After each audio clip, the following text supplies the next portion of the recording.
Oh, hello again. I'm back on the road. I like to think of my car as almost like a spaceship because along the way I sometimes love to stop somewhere to view the night sky. I drive a Kia Forte these days and I really love the sunroof. Sometimes I'll just slide it open and take photos without even having to get out of my car. But the planet that I live on has become very hostile in some ways. So last year, around this time of the year, I was living in Phoenix, Arizona. And one thing I loved about Phoenix, it's not perfect, but the people there seem to accept people of different cultures and personal beliefs a heck of a lot better than over in Seattle. Seattle was very prejudiced against, you have to raise a family, sometimes religious prejudices. I'm an atheist, by the way. Sometimes prejudices about how you live your life. You know, it's kind of interesting because you go to Seattle, just go to any grocery store. Half the store is organic food, but I'll let you pause the video to think about it. Is it easier to eat healthy over in Idaho, in the small towns, and not be judged by it? Or is it easier in Seattle? I say it's easier in the small towns. People don't care about what you eat. You eat what you love, they eat what they love. You can still mingle together. Now, last year, the reason I moved home from Phoenix is that I was working remotely as a professor, but I kind of missed the in-person work. Phoenix is kind of slow in that regard. Obviously, last year, there were still a lot of hiring freezes.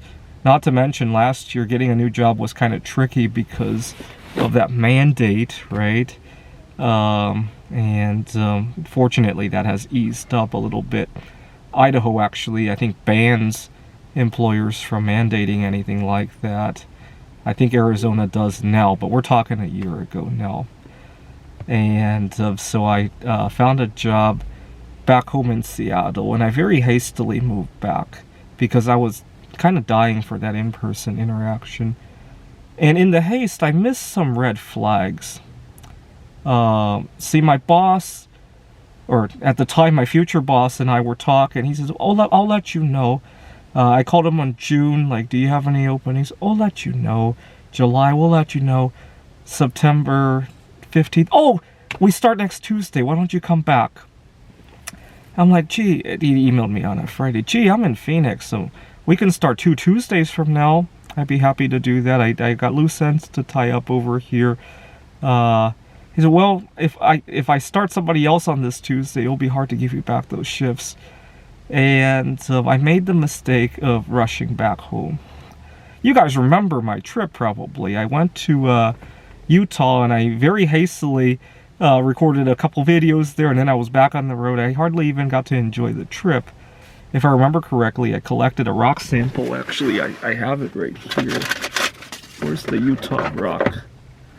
This one is from, ooh, where did it go? I call it a sample return mission when I collect minerals from places I like to go. How many countries do I have samples from? I got the United States, Canada, Mexico, obviously. In Europe, we got France, Germany, Netherlands, Poland. And then I went to Japan, Taiwan, Hong Kong. I didn't do China because technically some of these things might be borderline illegal, and even I'm afraid of the Chinese government. But so we got 11 countries or so. But it was a very hastily arranged trip, and to give you an idea of how hastily it was, I arrived home in Seattle Tuesday, and I went to a truck stop to take a shower, do some laundry, and I headed straight for the tutoring center. And in retrospect, might have been a mistake. And I missed the red flag that he had been telling me all summer long, I'll let you know, and then start Tuesday. It really goes to show the kind of preparation he puts into his business. I mean, he blames it on the idea that students sometimes schedule last minute. Oh, he allows that to happen, right? There are so many things I would love to schedule last minute, and I can't because the business will not allow me to, right? when I was in Idaho this year, it's not so bad. Last year, if you wanted to go to a restaurant in Idaho, you probably need a reservation, right? Everybody was rushing back after COVID. I used to have a favorite bowling alley in Coeur d'Alene, Idaho. I was living in Wallace, and oftentimes I would call ahead of time, right? And I can't imagine tutoring being any different. During the holiday season, I alluded to this in another video. You got to remember, last year during the holidays was peak resignation season, right? A lot of people were quitting their jobs. A lot of people were taking very long vacations, unavailable. And oftentimes I was the only tutor there for out of 10, 12 students. And even then, my boss has the nerve to tell me to go home when he has a slow hour, right? That's the kind of character. At the time, I didn't really complain about it because I was missing out on the social interactions. And at the time, you know, I don't like winter season anyway. So the fact that it gave me any socialization was okay. But I really missed out on the red flags. And I think the problem is that my boss, he doesn't see me as a family man. He's been married for 40, 50 years. He has kids that are married, or at least in romantic relationships. I got one coworker who's 19, 20 years old, has a committed girlfriend, and he's very religious, and he and his family get along very well. And so being single and atheist, and maybe to a lesser extent Asian, he just sees me as a little bit more disposable in terms of my scheduling. And what really sealed the deal today was he canceled all my shifts next week, today.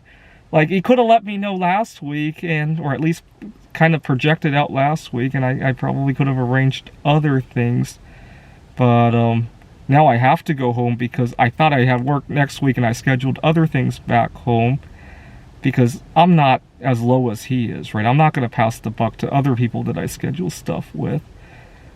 But when I was in Idaho, I don't think this would have happened. When I get home, I'm going to think about connecting up with... I go to a meetup for board games every week, and there's a Ukrainian refugee that's kind of interested in me. Lately, I've been using that as motivation. I want to quit masturbating. Because last time, after I went 5 days without masturbating, I had a nice conversation with her. Because I was lonely, and it forced me to open up a lot more. So today, it's been 2 days since I last masturbated. Hopefully, we'll make up to 5 again, because that's when I really peak out. And I don't... Before I felt any withdrawal, but enough that I open up a little bit. And I was just thinking, if things work out with her, maybe I'll move to Ukraine with her to seek asylum from solosexual prejudice, right? Persecution for being solosexual. I could use some asylum from that as well, right? Anyway, yeah, getting ready to get out of this. Either get out of the Seattle area, or at least hide my solosexuality, hide behind this Ukrainian refugee, right? Either one would probably be preferable to what I'm dealing with right now, right? So maybe I'll become a refugee in Ukraine. It'd be an interesting movie, if you will, right?